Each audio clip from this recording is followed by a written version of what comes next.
Sveiki atvykę į Intergenderation Erasmus Plus projektą, finansuojamą Europos komisijos. Šiame epizode kalbėsime apie emocinį atlyginimą ir tai, kaip jis skiriasi valdant galimus tarpkartinius ir lyčių konfliktus. Emocinis atlyginimas – tai ne piniginės naudos, kurias darbuotojas gauna iš savo darbo, prisidedančias prie jo gerovės, pasitenkinimo ir profesinio tobulėjimo. Tai gali būti pripažinimas, darbo lankstumas, galimybės augti, teigiama darbo aplinka ar darbo ir asmeninio gyvenimo pusiausvyra.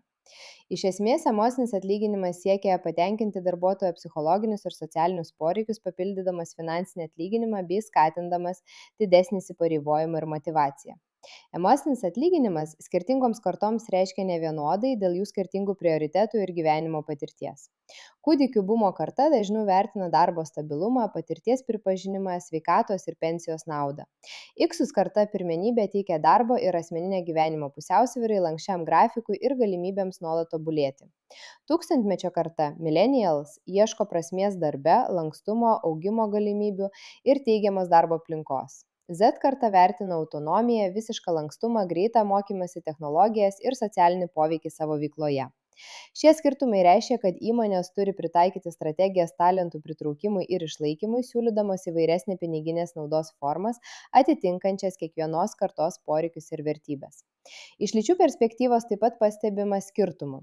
Nors situacija keičiasi, moteris dažniau vertina naudą susijusią su darbo ir asmeninio gyvenimo pusiausvyra, lanksčiu grafiku bei šeimos palaikymu.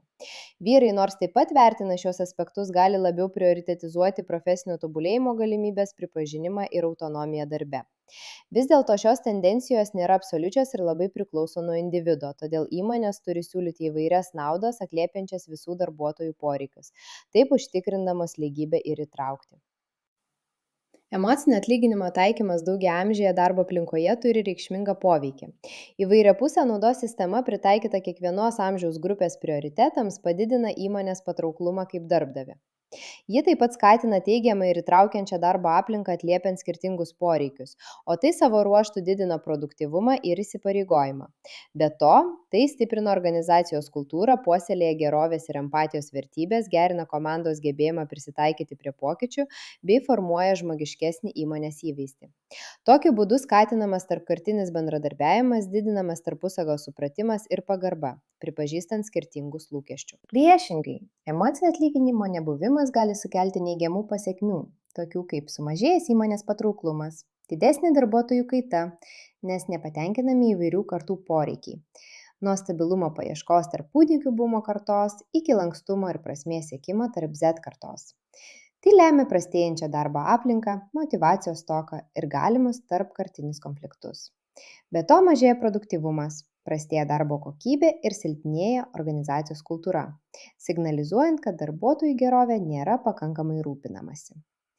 Iš lyčių perspektyvos emocinis atlyginimas gali apimti tokią naudą kaip lankstumas darbo ir asmeninio gyvenimo pusiausvyrai, ilgesnės motinystės ir tėvystės atostogos, pagalba prižiūrint priklausomus asmenis bei profesinio tobulėjimo galimybės.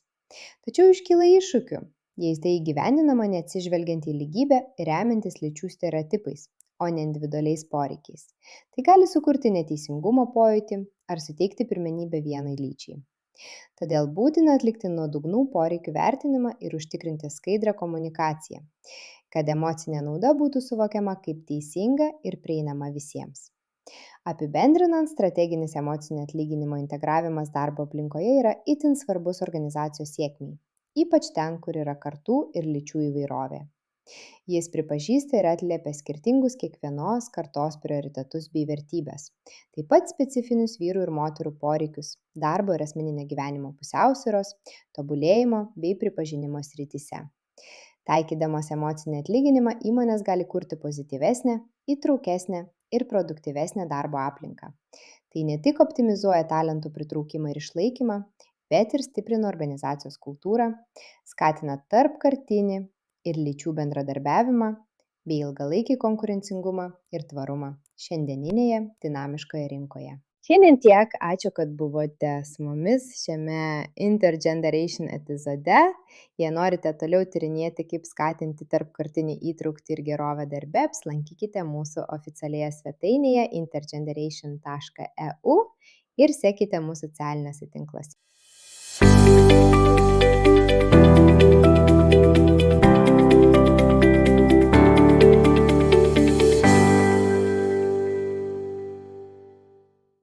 finansuojama ES. Pateikiamos nuomonės ir požiūriai yra tik autorių ir nebūtinai atspindi ES ar agentūros Erasmus+, France Education Information poziciją. ES skirianti institucija nėra atsakinga už pateiktą turinį.